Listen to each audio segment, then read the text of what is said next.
وأزواجه وأصحابه أجمعين أما بعد رب اشرح لي صدري ويسر لي أمري واحلل عقدة من لساني يفقهوا قولي ربي زدني علما۔ آج 7 رمضان المبارک الحمدللہ تفسیر کا سلسلہ چل رہا تھا۔ کل ہم نے آپ کے سامنے صبر اور اس کی اہمیت اور اس کی فضیلت بیان کی۔ اس کے بعد علم چھپانے والوں پر کیا وعید آئی ہے کہ علم چھپانے والے پر اللہ کی لعنت ہوتی ہے۔ اس کے بعد اللہ رب العالمین نے اپنی توحید کا ذکر کیا، کہا ان الذین کفروا وماتوا وهم کفار اولئک علیہم لعنت اللہ والملائکۃ والناس اجمعین۔ بے شک جنہوں نے کفر کیا اور اس حال میں مر گئے کہ وہ کافر تھے تو ان پر اللہ کی، فرشتوں کی اور ساری انسانیت کی لعنت ہو۔ اللہ تعالیٰ کفر کو پسند نہیں کرتا، شرک کو پسند نہیں کرتا۔ یہ شرک اور یہ کفر انسان کو دائرے اسلام سے خارج کرنے والے گناہ ہے۔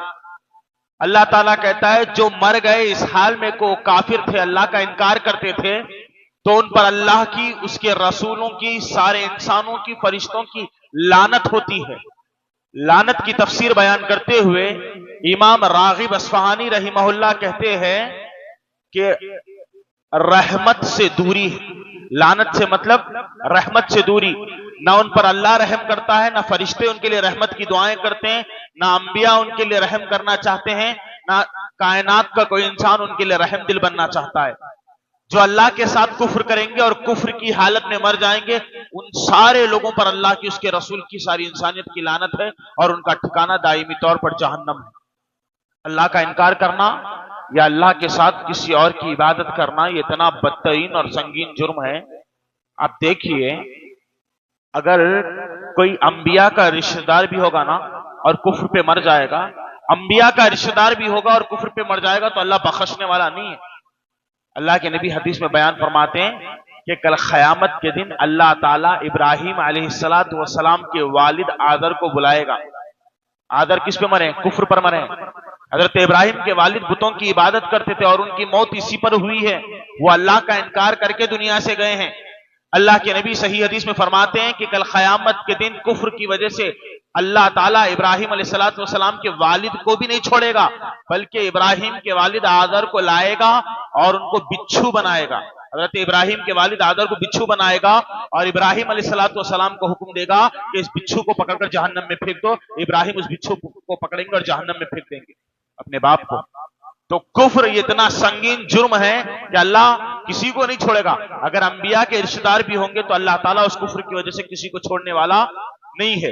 دیکھیے ابو طالب جنہوں نے نبی کی زندگی بھر نبی کا ساتھ دیا مگر مرے کفر پر مرے، کفر پر مرے، لیکن اللہ نے کیا کہا؟ جہنم میں ہمیشہ ہمیشہ رہے۔ بس نبی کا ساتھ دیا، اللہ نے ایک ہلکی صورت یہ پیدا کر دی کہ جہنم میں ان کے لیے ہلکا عذاب ہوگا، لیکن مرے کفر پر ہے اس لیے اللہ نے ہمیشہ ہمیشہ جہنم میں ڈال دیا۔ اس کے بعد اللہ تعالیٰ نے ایمان والوں کی صفت بیان فرمائی، وَمِنَ النَّاسِ مَن يَتَّخِذُ مِن دُونِ اللَّهِ أَندَادًا يُحِبُّونَهُمْ كَحُبِّ اللَّهِ۔ جو لوگ اللہ کے علاوہ دوسروں کو پکارتے ہیں وہ ان لوگوں سے ایسی ہی محبت کرتے ہیں جیسے اللہ سے محبت کرتے ہیں۔ وَالَّذِينَ آمَنُوا أَشَدُّ حُبًّا لِلَّهِ۔ مومنوں کی صفت بیان کی جا رہی ہے کہ ایمان والے اللہ سے محبت میں سخت ہوتے ہیں۔ ہمارے نزدیک ماں باپ کی محبت بھی ہے، بھائی بہنوں کی محبت بھی ہے، رشتہ داروں کی محبت ہے، پڑوسیوں کی محبت ہے، دوستوں کی محبت ہے، لیکن ایک ایمان والا ان تمام محبتوں سے سب سے زیادہ اللہ اور اس کے رسول سے محبت کرتا ہے۔ ہمارے دل میں سب سے زیادہ محبت اللہ کے لیے، اللہ کے رسول کے لیے، اسلام اور قرآن کے لیے ہے۔ ان کی محبت کے بعد ماں باپ کی محبت ہے، بھائی بہنوں کی محبت ہے، ساروں کی محبت ہے۔ لیکن ایمان کا جو سب سے ہائی لیول درجہ ہے کہ ایک انسان محبت کرے تو اللہ سے محبت کرے، اس کے رسول سے محبت کرے اور ان کی محبت پر کسی اور کی محبت غالب نہ ہو۔ اللہ کی محبت پر یا رسول اللہ کی محبت پر کسی اور کی محبت غالب نہیں آنا۔ اگر تمہارے پاس 2 راستے ہیں، ایک ماں کی محبت کا راستہ ہے، ایک اللہ کے رسول کی محبت کا راستہ ہے، کون سا راستہ اختیار کرو گے؟ وہ راستہ جو رسول اللہ کی محبت کا ہو۔ کہیں ماں سے اتنی محبت نہ کر بیٹھو کہ ماں کی محبت رسول کی محبت سے آگے چلے جائے، ماں کی محبت رسول کی محبت سے آگے چلے جائے، باپ کی محبت اللہ کی محبت سے آگے نہ چلے جائے، اس بات کا خیال کرنا ہے۔ اسلام نے حکم دیا فضول خرچی سے بچنے کا، شور شرابے سے بچنے کا، ناچ گانے سے بچنے کا، میوزک سے بچنے کا اسلام نے حکم دیا۔ بیٹا شادی کرنا چاہتا ہے، باپ کہتا ہے بیٹا میں تیری شادی بڑی دھوم دھام سے کروں گا، ڈی جے لگاؤں گا، ناچوں گا، ناچنے والیوں کو بلاؤں گا۔ یہ باپ کی محبت ہے، باپ کی خواہش ہے کہ بیٹے کی شادی میں ناچ ہو، گانا ہو، بیٹا باپ کی محبت میں ہے۔ اللہ کیا کہتا ہے؟ ناچ گانے والے، اللہ پر لعنت ہے ان لوگوں کی جو ناچتے اور گاتے ہیں۔ اب کس کی محبت کا خیال کرے گا وہ؟ اللہ کی محبت کا خیال کرتے ہوئے باپ کی محبت کا انکار کر دے گا، یا باپ کی محبت کی رضامندی میں اللہ کے قانون کا انکار کر دے گا؟ یہ اللہ دیکھتا ہے کہ کون اللہ سے کتنی محبت کرتا ہے، کون اپنے جو ہے مفاد کے لیے لوگوں سے کتنی محبت کرتا ہے، اللہ جانتا ہے۔ قربان جائیں ام حبیبہ رضی اللہ تعالیٰ عنہا پر، دنیا کی ساری مائیں اس ماں ام حبیبہ پر قربان ہو۔ نبی صلی اللہ علیہ وسلم کی بیوی ہے ام حبیبہ رضی اللہ تعالیٰ عنہ، آپ تصور کر کے دیکھیے، امہات المومنین میں سے نبی کی بیوی ہے، مدینہ میں ہے۔ ام حبیبہ کے والد ابو سفیان کافر تھے، ابھی اسلام نہیں قبول کیے، کافر تھے۔ ابو سفیان کفر میں مبتلا تھے، مکہ میں رہتے تھے، مکہ کے گورنر تھے۔ لیکن ایک دن بیٹی کی محبت نے ابو سفیان کو بے چین کر دیا۔ یہ ایک باپ جو کافر ہے، مکہ کا گورنر ہے، مکہ میں رہتا ہے، اور بیٹی نبی کی بیوی ہے، ساری امت کی ماں ہے اور مدینہ میں ہے۔ یہ باپ اپنی بیٹی سے ملاقات کرنے کے لیے سفر کر کے مکہ سے مدینہ آیا۔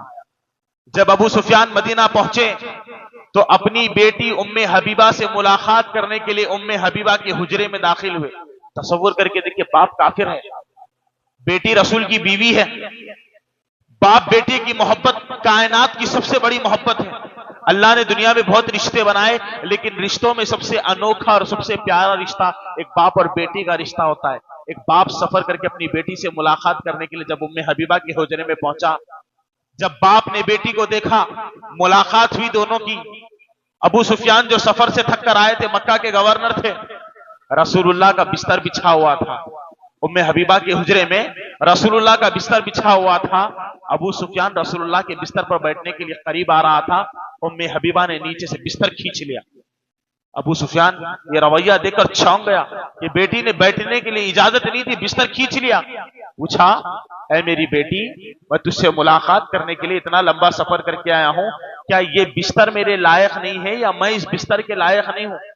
پلٹا کر اس بیٹی نے جو محبت والا جواب دیا، ایک باپ کی محبت اپنی جگہ، لیکن اس کی محبت رسول اللہ کی محبت سے آگے نہیں جانی چاہیے۔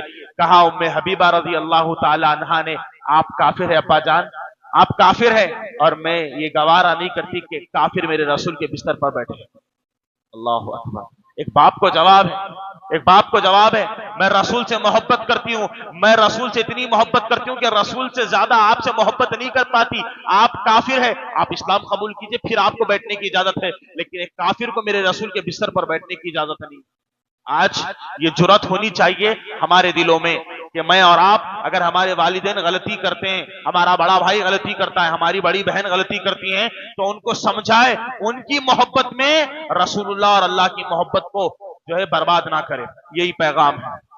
اس کے بعد اللہ تعالیٰ نے کہا وَلَا تُنْكِحُ الْمُشْرِكَاتِ حَتَّى يُؤْمِنَّ، کہ کوئی مشرک عورت مسلمان مرد سے نکاح نہ کرے، کوئی مسلمان مرد مشرکہ عورت سے نکاح نہ کرے۔ جی، ایک غیر مسلم کا نکاح مسلمان سے نہیں ہو سکتا۔ اللہ نے کہا کہ پاکیزہ مرد پاکیزہ عورتوں کے لیے، پاکیزہ عورتیں پاکیزہ مردوں کے لیے، تو گویا کہ ایک مشرک مومن دونوں کا نکاح نہیں ہو سکتا۔ اللہ نے واضح طور پر قرآن کی کئی آیتوں میں منع کر دیا، کہا کہ مشرکہ مرد مشرکہ عورت سے نکاح نہ کرے اور مشرکہ عورت مشرکہ مرد سے نکاح نہ کرے، بلکہ مسلمان مسلمان کے لیے نکاح میں ہے۔ آپ واقعہ اچھی طرح جانتے ہوں گے، انس بن مالک رضی اللہ تعالیٰ عنہ راوی حدیث سے کہتے ہیں، ابو طلحہ مکہ کے بڑے خوبصورت اور مالدار نوجوان تھے، مشرک تھے، مکہ کے بڑے مالدار تھے اور مشرک تھے۔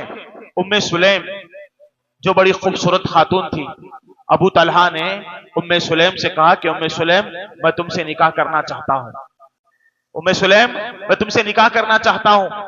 ام سلیم نے کہا کہ ابو طلحہ، مکہ کی سرزمین پر کوئی ایسی خاتون نہیں ہوگی جو تمہارا رشتہ ٹھکرا دے. تم بڑے عزت دار گھرانے کے ہو، بڑے مالدار ہو، بڑے خوبصورت ہو، تجارت والے آدمی ہو، مکہ کی کسی عورت کے پاس اتنی جرات نہیں ہوگی کہ وہ تمہارے آئے ہوئے رشتے کو ٹھکرا دے. لیکن ام سلیم تمہارے رشتے کو ٹھکراتی ہے. کیوں؟ کیونکہ تم مشرک ہو. اللہ نے کہا مشرکین نجس ہوتے ہیں، ناپاک ہوتے ہیں، میں تم سے نکاح نہیں کر سکتی، تمہارے رشتے کو ٹھکراتی ہوں. ہاں اگر تم اسلام قبول کرتے ہو تو پھر میں تم سے نکاح کر سکتی ہوں. رشتہ ٹھکرا دیا انہوں نے، اچھا خاصا رشتہ ٹھکرا دیا. کیوں؟ کیونکہ اسلام کا کفر سے کوئی رشتہ نہیں ہو سکتا. ابو طلحہ نے اسلام قبول کر لیا. جب ابو طلحہ نے اسلام قبول کر لیا تو ام سلیم کی شادی ابو طلحہ سے ہوئی. اور جانتے ہیں کہ فاسلم ابا طلحہ، جب ابو طلحہ نے اسلام قبول کیا، وصداق ما بینہم الاسلام، دونوں کے لیے مہر اسلام بن گیا. سبحان اللہ. ایک شوہر بیوی کو مہر دیتا ہے، لیکن یہاں ابو طلحہ کا جو نکاح ہوا، ابو طلحہ کا اسلام قبول کرنا بیوی کے لیے مہر بن گیا. ابو طلحہ نے اسلام قبول کر لیا تو یہ ضرورت اس بات کی ہے کہ جب بھی ہم رشتہ دیکھیں تو اچھے گھرانوں میں دیکھیں. اچھے گھرانوں سے مراد دین کو ترجیح دیں. لڑکی دیندار ہے، لڑکا دیندار ہے، صحیح عقیدے والا ہے، صحیح منہج والا ہے، اچھے سچے مسلمانوں کے گھروں میں رشتہ کرے، اپنی بیٹیوں کا، اپنے بیٹوں کا. کیونکہ کفر کا، مشرکوں کا اسلام سے کوئی رشتہ نہیں ہو سکتا. ہمارے نوجوان عشق اور عاشقی کے فتنے میں مبتلا ہوتے ہیں اور کہتے ہیں کہ بہت محبت ہے شیخ، اس سے بہت محبت ہے، میں ایسا کروں گا شادی کر کے اس کو مسلمان بنا لیتا ہوں. حرام ہے. آپ کا نکاح ہو ہی نہیں سکتا. اللہ نے اس نکاح کو نکاح فاسد قرار دیا. وہ نکاح اللہ کے نزدیک نکاح ہوتا ہی نہیں ہے. اس لیے اگر آپ کسی سے محبت کرتے ہیں، حد سے زیادہ محبت ہے، تو اللہ کی خاطر پہلے اس کو اسلام کی دعوت دیجئے، اس کو اسلام قبول کروائیے. سچے دل سے اللہ سے ڈرتے ہوئے اگر وہ اسلام میں داخل ہوتی ہے تب آپ نکاح کر سکتے ہیں. یہ نہیں کہ پہلے نکاح کر لیں گے بعد میں اسلام قبول کروا لیں گے. یہ سب ہیلے بہانے. بعد میں اسلام قبول ہوتا نہیں، وہ خود مشرک بن جاتا ہے. بہرکیف اس کے بعد اللہ تعالیٰ نے نبی صلی اللہ علیہ وسلم کو حکم دیا کہ ابو لہب، اللہ کے نبی کی 2 بیٹیاں تھیں جن کا نکاح ابو لہب کے بیٹوں سے ہوا تھا، نبی کے چچا زاد بھائیوں سے ہوا تھا. تو اللہ تعالیٰ نے اس نکاح کو توڑنے کا حکم دیا کیونکہ ابو لہب کافر تھا، اس کے بیٹے کافر تھے اور رسول کی بیٹیاں مسلمان تھی. تو اللہ نے اس نکاح کو توڑنے کا حکم دیا کیونکہ اسلام اور کفر کا کوئی رشتہ نہیں ہو سکتا. اس کے بعد سورہ بقرہ میں اللہ تعالیٰ نے رمضان کے متعلق، رمضان کا مبارک مہینہ چل رہا ہے، رمضان کے متعلق کچھ احکامات بیان کیے. عورتوں میں حیض اور طلاق کے اللہ نے مسائل بیان کیے. بعدہ اس کے بعد سورہ بقرہ میں موجود قرآن کی سب سے عظیم آیت کا آغاز ہوتا ہے جسے آیت الکرسی کہا جاتا ہے. سورہ بقرہ میں قرآن کی سب سے عظیم آیت ہے، ایک آیت جسے آیت الکرسی کہا جاتا ہے. بڑی اہمیت والی یہ آیت ہے. اللہ کے نبی علیہ الصلوۃ والسلام آیت الکرسی کی فضیلت میں کہتے ہیں من قرأ آیت الکرسی فی دبر کل صلاۃ مکتوبہ لم یمنعہ من الدخول الجنہ الا ان یموت. اللہ کے نبی فرماتے جو بندہ ہر نماز کے بعد، ایک دن میں بندہ 5 وقت کی فرض نمازیں پڑھتا ہے، ہر نماز کے بعد سلام پھیرنے کے بعد اگر کوئی بندہ ہر نماز کے بعد آیت الکرسی 1 مرتبہ پڑھتا ہے تو اس کو جنت میں جانے سے کوئی چیز نہیں روکتی سوائے موت کے. اس کو جنت میں جانے سے کوئی چیز نہیں روکتی سوائے موت کے. جیسے ہی مرا وہ جنت میں داخل ہو گیا. یہ آیت الکرسی کی فضیلت ہے. اور اللہ کے نبی اس کی مزید فضیلت بیان کرتے ہوئے کہتے ہیں کہ جو بندہ رات میں سوتے وقت آیت الکرسی پڑھتا ہے تو صبح ہونے تک اللہ اس کی حفاظت کرتا ہے، شیطان اس کے قریب نہیں آتا. اور جو بندہ صبح کے وقت آیت الکرسی پڑھتا ہے تو شام ہونے تک اللہ اس کی حفاظت کرتا ہے، شیطان اس کے قریب نہیں آ سکتا. نبی صلی اللہ علیہ وسلم نے ابی بن کعب رضی اللہ تعالیٰ عنہ سے پوچھا اے ابی بن کعب کیا تم جانتے ہو کہ قرآن کی سب سے عظیم عظمت والی آیت کون سی ہے؟ ابی بن کعب نے کہا اے اللہ کے رسول میرے حساب سے آیت الکرسی قرآن کی سب سے عظیم اور سب سے شاندار آیت ہے. تو آپ علیہ الصلوۃ والسلام نے کہا اے ابی بن کعب تمہارا علم تمہیں مبارک ہو، یقیناً تم نے سچ فرمایا. آیت الکرسی قرآن کی سب سے عظیم سورت ہے. کیوں عظیم سورت ہے؟ کیوں؟ کیونکہ جب یہ سورہ پڑھا جاتا ہے تو شیطان بھاگ جاتا ہے. جب یہ آیت کی تلاوت ہوتی ہے شیطان بھاگ جاتا ہے. جب اس آیت کی تلاوت ہوتی ہے آپ کو اندازہ ہے اس آیت کے اندر اللہ نے اپنے 16 سے 20 ناموں کا ذکر کیا، 16 سے 20 اسماء حسنہ کا اس آیت میں ذکر کیا. توحید کو جتنا اچھا اللہ تعالیٰ نے کھل کر کے اس آیت میں بیان کیا، کسی آیت میں توحید کی اتنی عظیم مثال اللہ نے بیان نہیں کی. کہا اللہ تعالیٰ نے اللہ لا الہ الا هو الحی القیوم. اس آیت کا آغاز اللہ نے اپنے نام کے ساتھ کیا. اللہ کا نام خود ایک بہت بڑا کرشمہ ہے. اللہ کا نام خود بہت بڑا کرشمہ ہے. بڑے تعجب کی بات ہے کہ ساری انسانیت میں کوئی اپنا نام اللہ نہیں رکھ سکتا. یہ اللہ کا اس کا اپنا ذاتی نام ہے. کوئی اپنا نام اللہ نہیں رکھ سکتا, حرام ہے اس کے لیے. اللہ کا یہ اپنا ذاتی نام ہے, یہ اس کی شان اور جلال کے لائق ہے. کیوں؟ کیونکہ اللہ کا معنی کیا ہے؟ اللہ نے اس کے نام کے آگے اپنا تعارف بیان کیا.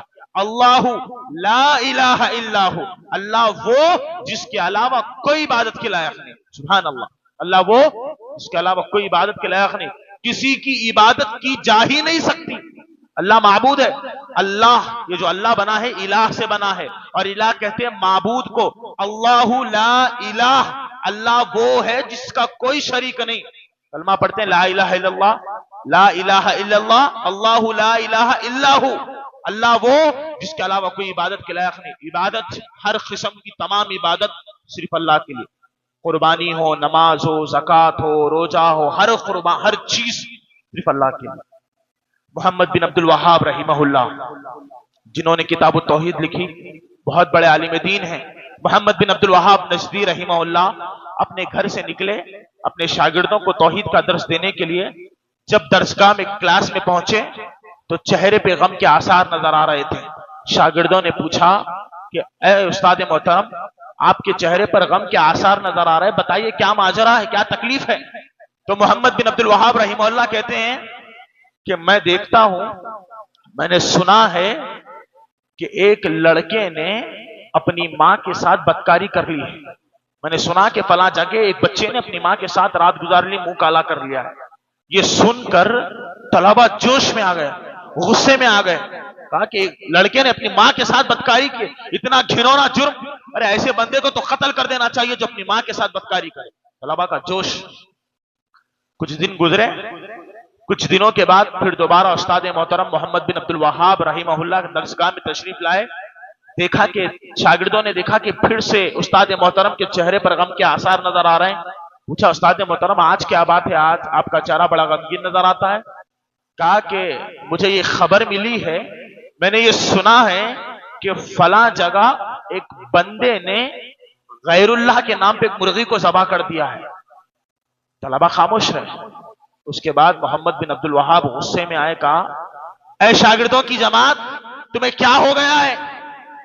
کچھ دن پہلے میں نے جب تم سے کہا کہ ایک بچے نے اپنی ماں کے ساتھ بدکاری کر لی, تم جوش میں آ گئے, تم نے اس کو بہت بڑا گناہ تصور کر لیا, تم بچے کے قتل کی بات کر رہے تھے. آج کیا ہوا؟ میں نے جب تم کو یہ بتایا کہ ایک بندے نے غیر اللہ کے نام پہ مرغی کو ذبح کر دیا, تم خاموش ہو گئے. تمہارا وہ جوش کہاں گیا؟ تم نے توحید کو نہیں سمجھا. اللہ اکبر, کتنی بڑی بات ہے. کہا کہ ایک بندہ اگر اپنی ماں کے ساتھ بدکاری کر لے, ممکن ہے کہ اللہ تعالیٰ اس کے گناہ کو معاف کر دے, لیکن اگر کوئی اللہ کے علاوہ غیر اللہ کے نام پر جانور ذبح کر دے, اللہ اس کو کبھی بخشنے والا نہیں ہے, کیونکہ اللہ کے علاوہ غیروں کے نام پر جانور ذبح کرنا یہ شرک ہے, اور ان الشرک لظلم عظیم, شرک سب سے بدترین جرم ہے.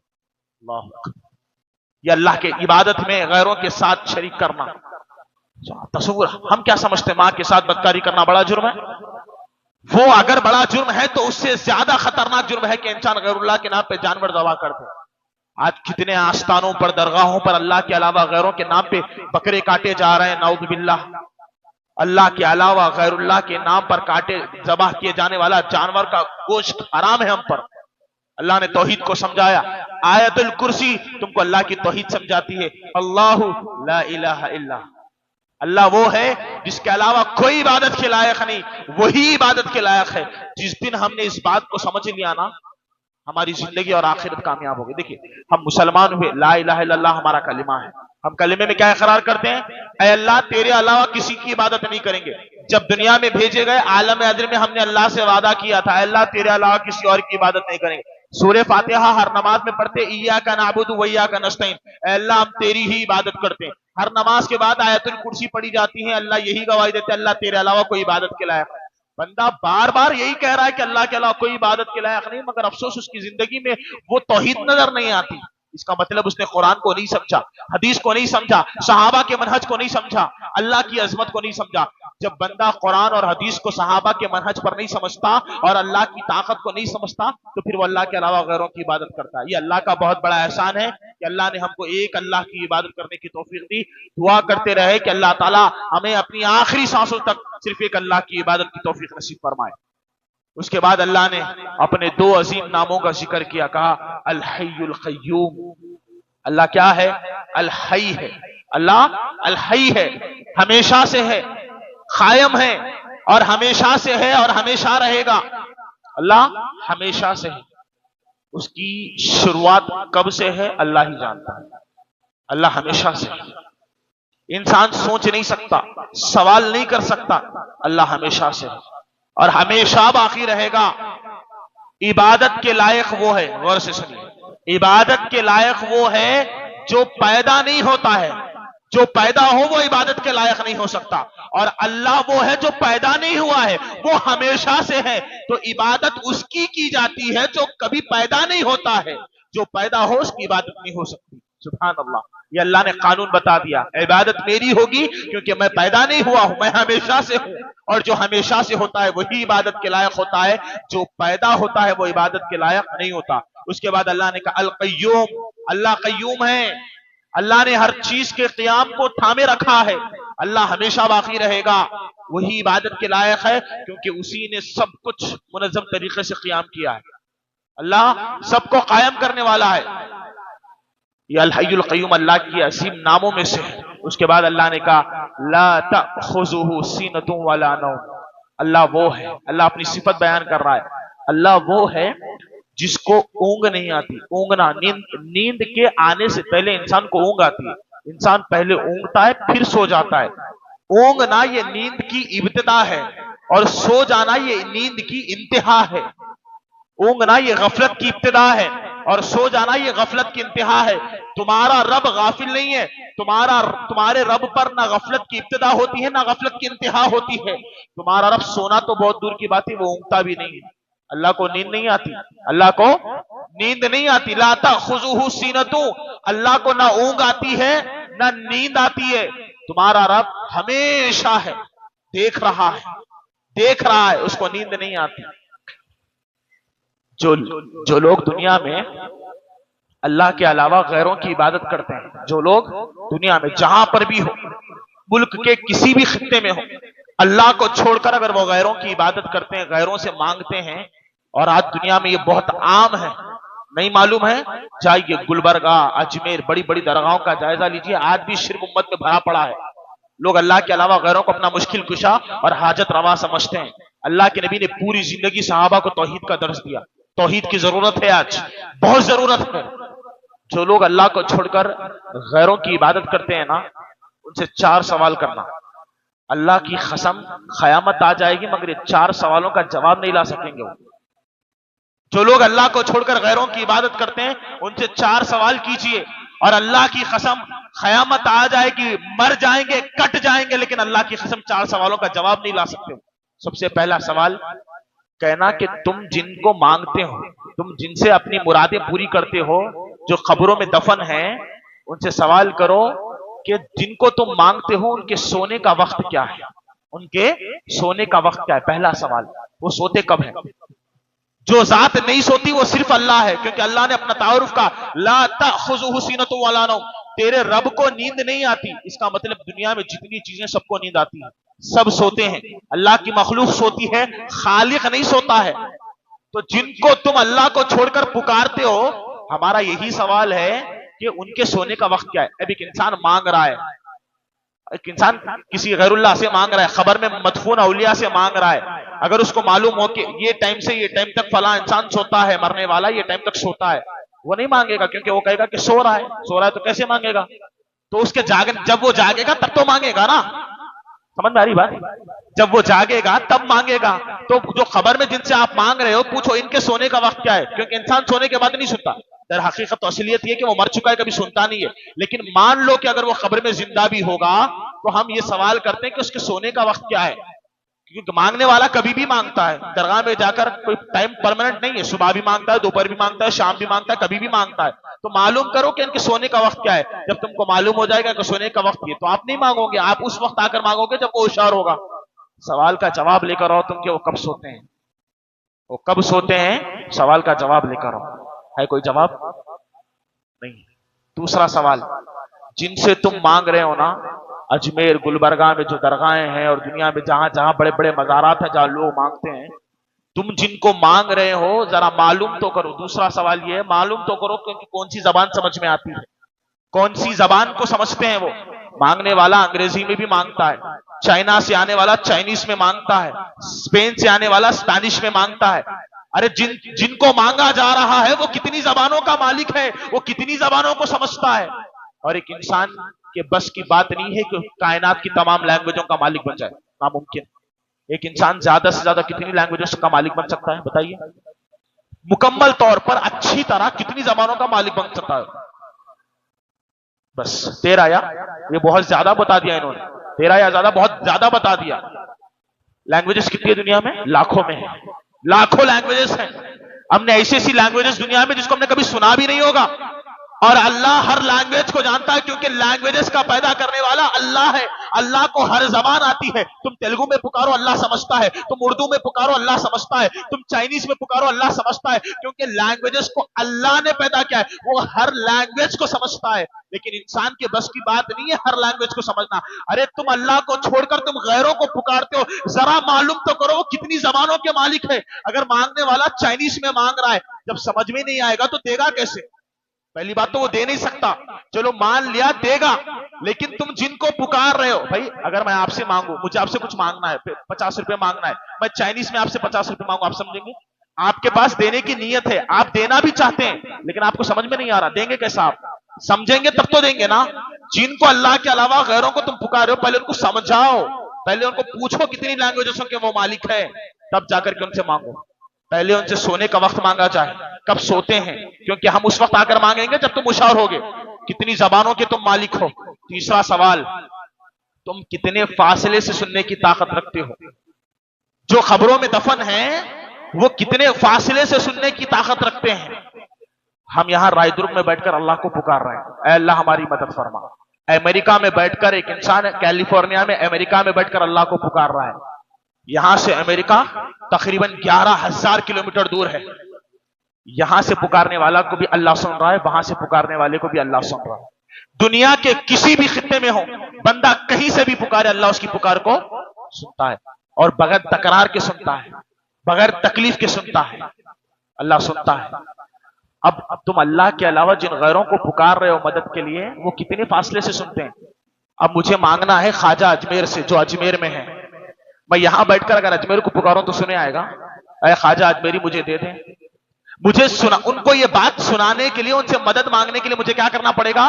ٹکٹ بنانا پڑے گا، یہاں سے اجمیر جانا پڑے گا، درگاہ میں جا کر ان کے سامنے کھڑے ہو کر پکارنا پڑے گا، کیونکہ ایک انسان کا ایک فاصلہ ہوتا ہے سننے کا، ڈسٹینس ہوتا ہے۔ اب میں یہاں سے وہاں تک پکاروں گا، میری زیادہ سے زیادہ آواز وہاں تک جائے گی، اس سے زیادہ جائے گی، اس کے بعد میری آواز یہاں سے بلاری تک جائے گی، گنتگل تک جائے گی؟ نہیں جائے گی۔ ایک انسان کی پکارنے کی اور سننے کی لمٹ ہوتی ہے۔ تم جن کو اللہ کے علاوہ غیروں سے مدد مانگتے ہو، تب پوچھو ان کو کتنے فاصلے کی ضرورت ہے سننے کے لیے، کیونکہ ہمارا رحمان تو یہ ہے، میں یہاں بیٹھ کر دعا کروں، بازو والا نہیں سنتا، رحمان سن لیتا، یہ رحمان کی قدرت ہے۔ لیکن تم جن کو اللہ کے علاوہ پکارتے ہو، ذرا سوال کرو کہ وہ کتنے فاصلے سے سنتے ہیں۔ چوتھا اور آخری سوال، اللہ کے علاوہ جب تم غیروں کو پکارتے ہو، ذرا پوچھو کہ وہ ایک ساتھ کتنے لوگوں کی سنتے ہیں، ایک ساتھ کتنے؟ دیکھیے اجمیر میں 1-2 لوگ تو نہیں ہوتے نا، جہاں جہاں درگاہ ہوتی ہے 4-5 لوگ تو نہیں ہوتا نا، جمع غفیر لوگوں کا ہوتا ہے، ایک ساتھ سب لوگ پکار رہے ہیں، بابا میری مدد فرما، مجھے اولاد دیں، مجھے فلاں دیں، مجھے یہ دیں، مجھے وہ دیں، ایک ساتھ سب لوگ پکار رہے ہیں۔ اگر 6-7 لوگ مجھے ایک ساتھ میرے سے بات کرنے لگے، سب ایک ساتھ بولنے لگے، میں سمجھ پاؤں گا؟ میرے پاس اتنی کیپیسٹی ہے؟ ایک انسان بیک وقت 1 یا 2 لوگوں کی بات کو سمجھ سکتا ہے، اس سے زیادہ نہیں۔ ایک ساتھ 6-7 لوگ اگر مجھ سے بات کریں گے، میں کسی کی بات کا جواب نہیں دے پاؤں گا، کیونکہ میرے کانوں میں اتنی صلاحیت اللہ نے نہیں دی کہ میں ایک ساتھ سب کی بات سن سکوں۔ دیکھیں سبحان اللہ، ہمارا رب کتنا عظیم ہے، اس کی توحید کتنی بڑی ہے۔ اللہ نے کہا القیوم اللہ کا نام ہے، اللہ نے کہا کہ ساری دنیا مل کر پکارتی ہے۔ اب کیا ٹائم ہو رہا ہے؟ 10:15 ہو رہا ہے۔ کتنے لوگ اللہ کو اس وقت پکار رہے ہوں گے، رمضان کا مبارک مہینہ، کتنے لوگ دعاؤں میں ہوں گے، ذرا تصور کر کے دیکھیے، ساری کائنات مل کر ایک ساتھ اب اللہ کو پکار رہی ہے۔ اللہ کہتا ہے میں قیوم ہوں، میں الحی ہوں، میری ذات بڑی عالی ہے، سب کی دعاؤں کو سنتا ہوں، بغیر کسی تکلیف کے سنتا ہوں اور ان کو عطا بھی کرتا ہوں۔ ایک ساتھ کتنے لوگوں کا سن سکیں گے ہم؟ رحمان ایک ساتھ سب کی سنتا ہے، اس کو سننے میں کوئی تکلیف نہیں ہوتی، پوری دنیا بھی مل کر ایک ساتھ ایک وقت میں رحمان کو پکارے، رحمان سنتا ہے، یہ اس کی قدرت ہے۔ جن کو اللہ کے علاوہ تم پکارتے وہ ایک ساتھ کتنے لوگوں کی پکار سنیں گے؟ 10 کی، 15 کی، 20 کی، 50 کی، کتنوں کی سنیں گے؟ جواب لے کر آؤ، معلوم کرو کہ وہ ایک ساتھ کتنوں کی سنتے ہیں، کب سوتے ہیں، کتنی لینگویجز سمجھتے ہیں، کتنے فاصلے سے سنتے ہیں اور کتنوں کی سنتے ہیں۔ یہ 4 سوالوں کے جواب لاؤ، نہیں لا سکتے اللہ کی قسم۔ جس دن تم لائے، اہل حدیث کا وعدہ ہے وہ مشرک بننے کے لیے تیار ہے، اہل حدیث کا وعدہ ہے وہ مشرک بننے کے لیے تیار ہے۔ تم پہلے 4 سوالوں کے جواب لے کر تو آؤ، نہیں لا سکتے، مر جائیں گے، کٹ جائیں گے، مگر توحید کے خلاف کبھی شرک کا جواب نہیں لایا جا سکتا۔ اللہ تعالیٰ نے اپنی قدرت کی عظیم مظاہر آیت الکرسی میں بیان فرمائے، جس کی تفصیل انشاءاللہ آنے والے دروس میں آپ کے سامنے بیان کی جائے گی۔ اللہ تعالیٰ سے دعا ہے کہ اللہ تعالیٰ ہم تمام کو توحید کو سمجھنے اور اس پر عمل کرنے کی توفیق عطا فرمائے۔ اے اللہ، ہم جب تک زندہ رہے یہی دعا کرتے ہیں، مولا بس تیری ہی عبادت کرنے کی توفیق عطا فرمائے۔ اے اللہ، ہماری جان تیرے لیے قربان، اے اللہ ہماری جان جانا گوارا ہے لیکن تیرے علاوہ کسی اور کی عبادت نہیں کریں گے۔ اے اللہ ہماری عبادتوں کو قبول فرما، اے اللہ ہماری عبادتوں میں اخلاص نصیب فرما۔ اے اللہ رمضان کے اس مبارک مہینے میں زیادہ سے زیادہ نیک اعمال جمع کرنے کی توفیق عطا فرما، آمین۔ وآخر دعوانا الحمدللہ رب العالمین، سبحان ربک رب العزة عما یصفون وسلام علی المرسلین والحمدللہ۔